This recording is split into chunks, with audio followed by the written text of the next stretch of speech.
Ferrari never rebuilds, it must be forced to. That's the silent truth linking Michael Schumacher in 1996 and Lewis Hamilton in 2025. Schumacher arrived at a Ferrari in disarray, disorganized, rusty in culture, and resistant to change. He didn't just drive, he carried the team into the new millennium. News today confirms Hamilton is walking into a similarly divided Ferrari garage, setup clearly slanted toward Leclerc, calls and innovations stifled, performance suppressed by unspoken internal tensions. The message: if you're not part of the system, you must overwrite it. Both legends faced internal warfare upon arrival. One changed the team for a decade, the other is battling to save it today.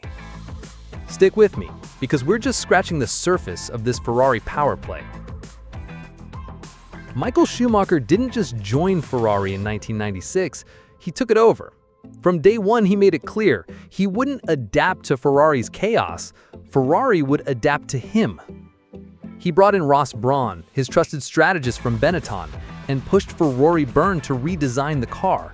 He wasn't content with being a fast driver. He demanded control over technical direction, training, pit procedures, and even simulator methodology. Every layer of Ferrari's outdated structure was re-engineered through Schumacher's influence. And it worked. He turned a crumbling giant into an empire. Fast forward to 2025, and Lewis Hamilton is following that same path. Multiple sources confirm Hamilton has already requested changes in telemetry interpretation, steering torque maps, and simulator feedback loops. He's not here to play nice. He's here to win, on his terms.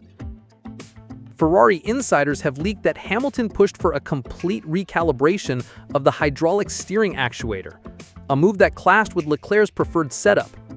Just like Schumacher, Hamilton isn't being integrated, he's doing the integrating. Two drivers, two eras, one truth. Only those who reshape Ferrari from the inside can make it win.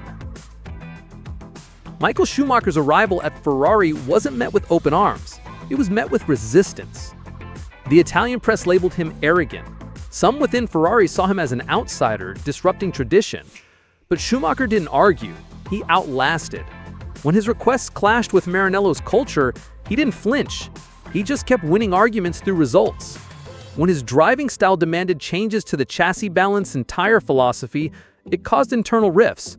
But after every podium, more engineers shifted to his side. By the time the 2000s began, Ferrari was no longer Enzo's team. It was Schumacher's. Now it's Lewis Hamilton who's pushing against that same current. Ferrari says it welcomes his expertise, but sources suggest otherwise. His steering requests were delayed, his simulation priorities quietly shelved, his fuel strategy in Spa overruled. Just like in Schumacher's early years, it's not outright rejection. It's slow sabotage, silence, and procedural deflection. But Hamilton too is playing the long game. He speaks through telemetry and recovery drives. Like Schumacher, he's forcing the team to listen, not by demanding power, but by making them fear what happens when they ignore him. Michael Schumacher's presence at Ferrari created two realities. One was public, a charismatic champion rebuilding a legacy. The other was internal, a driver so sharp, so demanding, that he terrified engineers who couldn't keep up. Former insiders revealed that Schumacher routinely questioned strategy layers mid-race, cross-checking lap deltas, tire data, and fuel projections in real time. He wasn't asking for feedback, he was testing us. That fear turned into precision. Everyone operated under pressure because they knew Schumacher would expose any weakness. Hamilton has brought that same pressure to Ferrari in 2025. Engineers are reportedly running two separate setup streams, one for Charles Leclerc, one for Lewis. And not just for style, for survival. After Hamilton requested steering changes at Spa, some staff began logging his simulations off database. Why? Because if his model worked, it would discredit months of internal doctrine. In private, one engineer confessed, "We were afraid his setup would be faster." And it was. Like Schumacher, Hamilton doesn't just race, he radiates expectation. And for those who can't match it, that's terrifying. Ferrari's mythology is built on legacy, on red bloodlines and Italian intuition. But history shows it only wins when it lets someone rewrite its DNA. In the late 90s, that someone was Michael Schumacher. He dismantled the romanticism of Italian-style racing and replaced it with German order. Suddenly, meetings started on time. Data ruled over gut feeling. Strategy was rehearsed.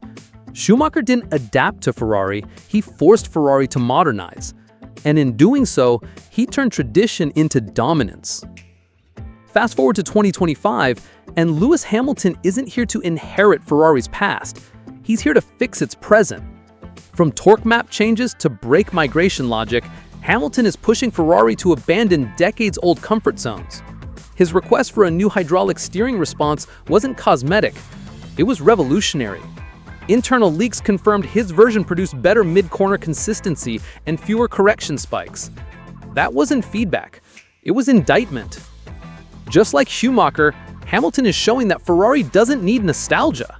It needs evolution, and evolution always starts with discomfort.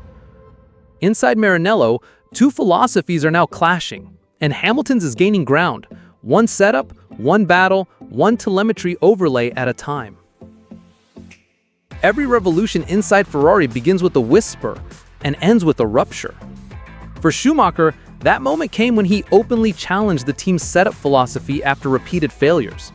In 1997, following inconsistent handling, he demanded full authority over car direction. The engineers resisted, the media speculated, but after winning 5 races and nearly taking the title in a car that was not ready, the team caved. That's when Ferrari stopped managing Schumacher and started following him. Hamilton's rupture came quietly, in the simulator. After weeks of internal pushback, he bypassed protocol and requested direct telemetry comparisons between his torque curve and Leclerc's. What emerged was undeniable. Hamilton's spec produced a faster, more stable platform. The leak spread. Engineers began rerunning sim sessions based on his inputs, without asking for approval. Suddenly, Leclerc wasn't the baseline anymore. Hamilton was. Ferrari didn't announce the change. They never do. But when a second car is built around your numbers, that's not integration, that's takeover. Schumacher demanded control, Hamilton is extracting it through precision, and the system feels it. Schumacher challenged tradition, but Hamilton is challenging something deeper. For the first time in its 75-year history, Ferrari isn't just adjusting to a new driver, it's being confronted by a champion who breaks every mold it's built around. A black British driver, political, vocal, unapologetic. Schumacher was feared, Hamilton is feared and watched. Every move, every radio call, every sim request triggers not just technical debate, but identity crisis. When Hamilton speaks, it's decoded. When he's silent, it's dissected. And when he wins, like in China's sprint, Ferrari's own media barely acknowledges it. Why? Because Hamilton doesn't fit the Ferrari image. He's not made in Italy. He doesn't need the Scuderia to validate his greatness. In fact, he threatens to redefine what Ferrari stands for. Not loyalty to legacy, but commitment to truth and performance. Sources say Hamilton's influence inside the team is now seen as disruptive by some executives. But disruptive to what? A structure that hasn't won a championship since 2007?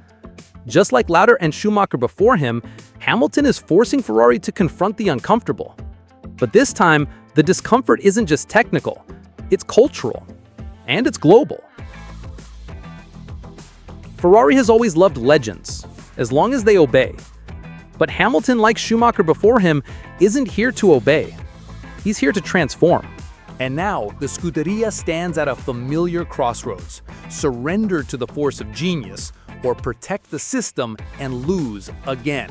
When Schumacher took control, Ferrari swallowed its pride. It gave him the tools, the freedom, the trust, and in return, he gave them 5 consecutive titles. Hamilton is asking for the same, not through demands, but through precision, patience, and results. His steering overrides work, his telemetry exposes flaws, his questions, once dismissed, are now echoed in engineering meetings.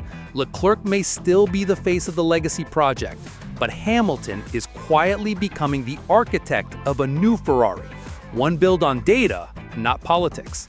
But here's the twist. Time is running out. Every ignored message, every delayed update, every "let's stay where we are" radio call chips away at trust, not just Hamilton's, but the fans. Because if Ferrari refuses to back the most decorated driver in F1 history, what does that say about its future?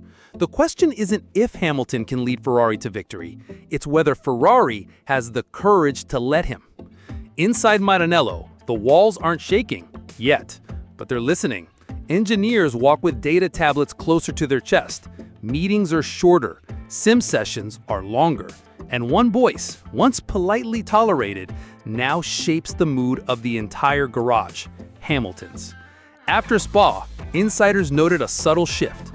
No celebration after qualifying, no team-wide briefing post-race, just closed doors, two separate groups, two realities.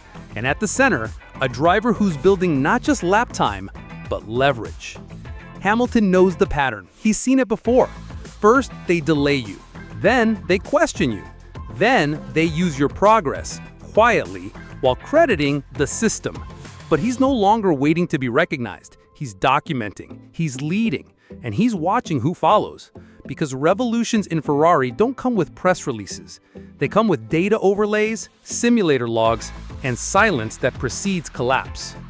The real question isn't what Hamilton is doing inside Ferrari. It's what Ferrari is planning to do in return.